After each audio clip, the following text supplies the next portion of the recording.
Kapag puso ang tinamaan, pati bulsa tatablan. Huwag na pong hintayin magkaroon ng sakit sa puso bago ito alagaan. Yan ang tatalakayan natin sa What's Up, Doc.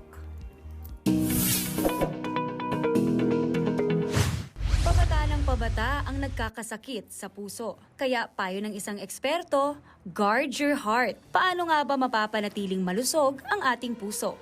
Coronary artery disease or ischemic heart disease, ang number one top killer disease ng bansa. Ang maagang pagkakaroon ng sakit sa puso, nakadepende raw sa ating lifestyle at stress levels.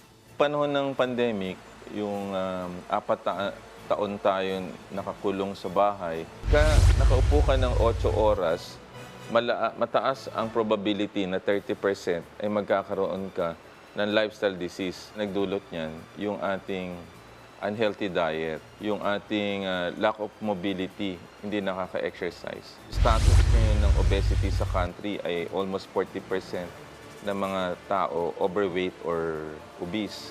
Number 5, lumipat ang sigarilyo sa vaping. Ang first documented na heart attack secondary sa vape ay 22 years old. Kaya dapat alerto sa mga sintomas gaya ng pananakit ng dibdib, pagkahapo, kawalan ng hininga, at pagkahilo. May kamahalan din ang pagpapagamot ng ating puso. Kung ang mild heart attack na idadaan sa gamot, ang severe heart disease, kakailanganin ng operasyon. Yung angiogram, mahal, 50,000 yan. Kung maglalagay ka ng stent sa angioplasty, magkano po yun? Abot ka ng 300,000 dyan. Ang bypass ngayon, 600,000 to 700,000.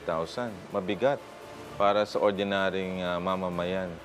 Kaya raw prevention is better than cure raw ayon kay Doc. Payo niya, Ang una, tanggalin ng bisyos. Eat healthy, exercise, and then keep a body weight. Tumulog na maaga.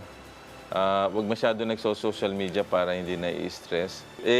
Lang tayo mga kaibigan. Chill lang tayo.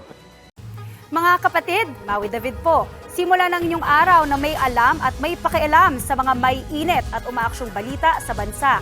Para maging una sa balitaan, mag-subscribe at mag-follow sa social media pages ng News 5.